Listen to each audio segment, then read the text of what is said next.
wanasahau amri za Mungu na wanakuja kufuata mapokeo ya kwao ya kibinadamu. Kuna vitu sasa hivi hapa ukiviongelea ya kwamba ni vya uongo na kwamba havipo kwenye Biblia, dunia yote inakushangaa kwa sababu iliaminishwa kwamba hivyo ndivyo ilivyo. Ilikuwa Mafinga kule, tulikuwa na semina za wiki moja. Ukiingia kwenye YouTube utaona nimefundisha sana hii ninachokisema hapa. Hebu angalia tu, ni common sense, yani akili ya kawaida hii, akili ya kula ugali na sukuma wiki. Saa yako sasa hivi ni saa 12:35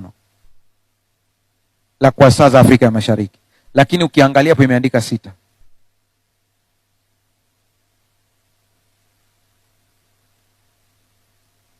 Angalia saa yako imeandika 6, ila ukiulizwa ni saa ngapi nasema ni saa 12 wakati imeandika. Na kushtuka ni ngumu. Biblia inasema ikawa asubuhi ikawa jioni siku moja. Ina maana kwamba siku inabadilika jioni kwa mujibu wa Biblia. Lakini watu wanasherehekea mwaka mpya saa 6 ya usiku. Na hakuna ambaye anashtuka kabisa. Wala hakuna anayeshtuka, anakuambia tunasubiri na madebe yanapigwa saa 6 ya usiku. Hakuna anayeshtuka kabisa. Sasa nimekutajia tu vichache, viko vingi. Yaani kila imani iliyopo kwenye dhehebu lako, anza kuikagua inaungwa mkono na fungu gani kwenye Biblia. Ukiona hayungwi mkono, jua umeingia pabaya. Viko vitu vingi, vikorokoro vingi viko hapo. Lakini watu bado hakuna anayeshtuka kabisa. Wanasema hivi ndivyo ilivyo. Mpinga Kristo atakapokuja atafuata nguvu ya watu walio wengi, ndio ambao watamuunga mkono, maana uwezo wa kufikiri umefanya nini? Kwa hiyo ujumbe wa onyo wa kwanza, muabuduni Mungu, acheni kuabudu mashetani. Haleluya. Acha. Na anakuambia usijidanganye, kuna hukumu inakuja. Na anakuambia usijidanganye, hatujatokana na manyani, tuliumbwa na Mungu. Bado walimu wangu wa shule ya msingi na walimu wa historia sekondari na vyuo huwa nawauliza, kanisani mnaamini uumbaji, shuleni mnaamini manyani?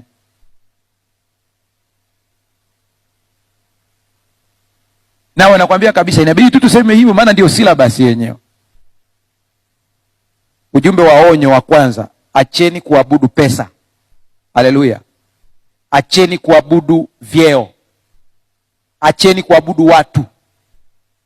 Acha kuabudu miungu mingine, acha kuabudu mizimu, muabudu Mungu mmoja wa kweli. Fungu la 8.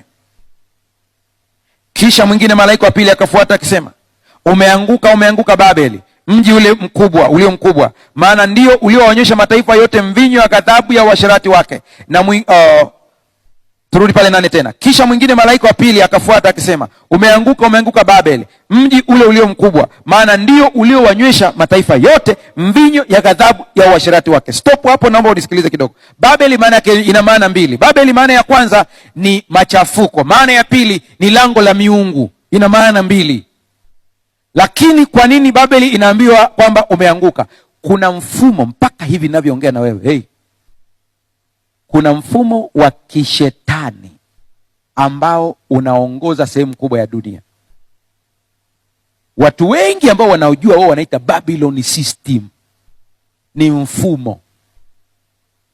Ndio maana hapa tunaongea habari ya kwamba tunaongea habari ya uumbaji, wao wanasema uibukaji.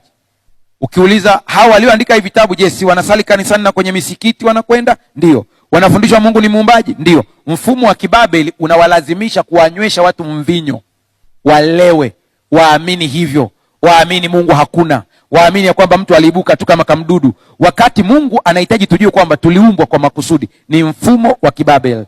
Mlikuwepo hapa nikaongelea habari ya katuni za watoto, mnakumbuka?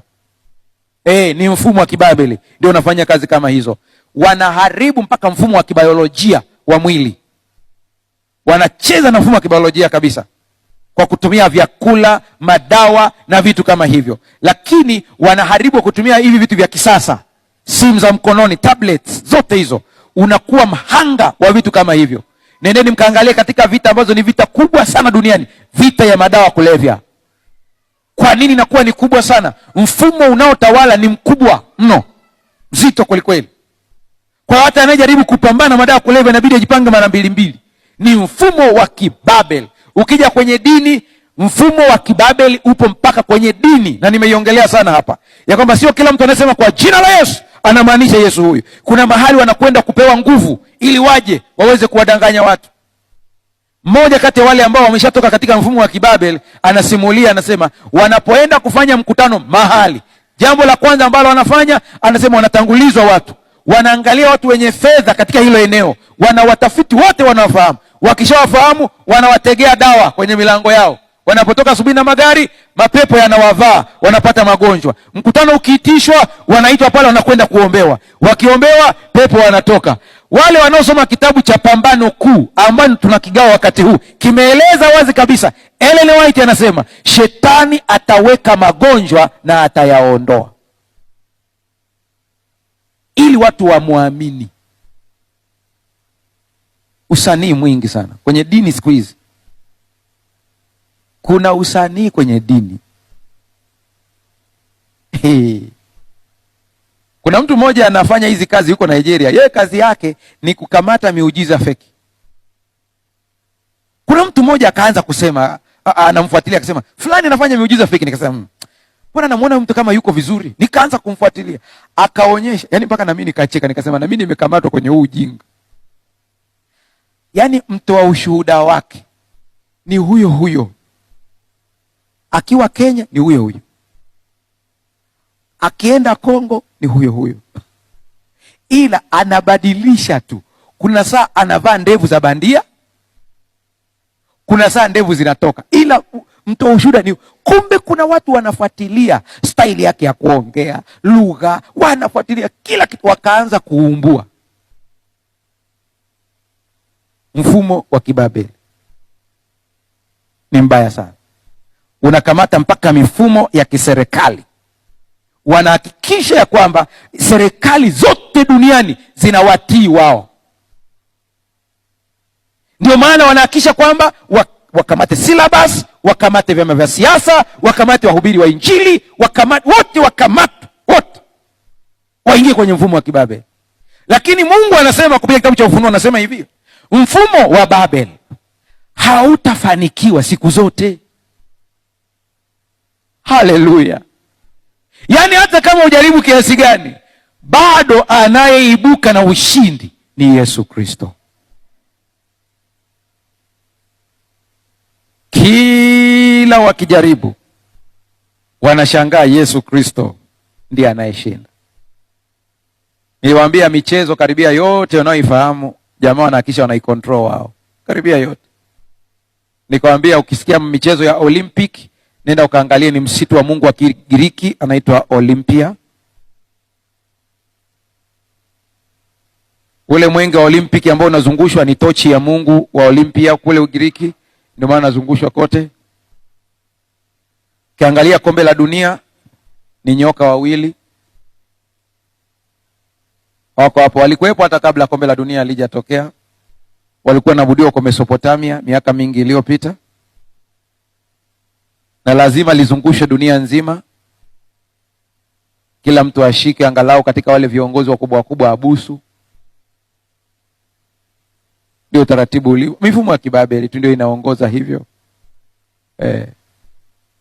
Na kama hutajifunza kumtegemea Mungu, unategemea fedha, imekula kwako. Sasa hivi dunia yote inatakiwa itolewe katika matumizi ya fedha halisi, iingizwe kwenye digital. Na tunaingia mdogo mdogo, kwa sababu hata mimi ninavyoongea na wewe hapa, ukinikagua kama nitakuwa na hela nyingi sana, haitazidi 20,000 cash. Nyingi zipo kwenye M-Pesa. Lakini saa ifike unataka kufanya muamala, unaambiwa mtandao unafanya nini? Yaani hiyo tunaandaliwa mdogo mdogo. Msije mkadhani wakati Facebook na WhatsApp iliposhuka ghafla ndani ya masaa kadhaa, msidhani kwamba kile kitendo ni kitendo ambacho kile unachoambiwa sio halisi. Unaambiwa ilitokea tu bahati mbaya, sijui kuitokea seva, sijui kafanya. Watakwambia sababu nyingi, lakini everything is planned. Haikutokea tu. Jamaa wanaangalia watu wangapi wanamiliki mitandao ya kijamii, wangapi wana WhatsApp, wangapi wana Instagram, wako wangapi. Tumecontrol watu kiasi gani kupitia mitandao hiyo, wanajipima wenyewe ufaulu wao. Wamefaulu kiasi gani? Mwisho wanasema basi tuzime kwa masaa 6 tuone reaction. Kwa inazimwa tu masaa 6. Dunia yote inahamaki. Oh jamani, okay. Jamani tunaomba radhi, tutarudi. Inarudishwa tena. Hiyo inaitwa microphone test. Kwa wote tunaingizwa humo, wote. Taratibu, kila kitu digital. Nikapa mfano, sasa hivi iPhone wana application ambayo una download, ina calculate swali la hisabati. Kwa kazi yako ni kumulika tu pale tu. Ukishamulika inakokotoa, unapata majibu. Huko ndiko tunakoenda. Wanachotaka ni nini? Inatakiwa dunia nzima wabaki watu wachache wenye uwezo mkubwa wa kufikiri ili watawale kundi la walio wengi. Yaani hata kama ikatokea kesho wakatuambia tu jamani kuna kikohozi kinachana mapafu, kwa watu wote kesho mbaki ndani, si mnabaki? Mnafanya tu lakini mnajua wenyewe. Yaani mfumo ni kutawala kila kitu. Sasa kwa nini nimeongea yote haya? Nahitaji utoe tumaini lako kwa fedha, upeleke tumaini lako kwa Yesu Kristo. Namba 2, hata kama usikie mipango ya kutisha ya mfumo wa kibabeli kiasi gani, usiogope. Maana aliye upande wetu ni mkuu kuliko wa kwao. Anasema Babeli imeanguka.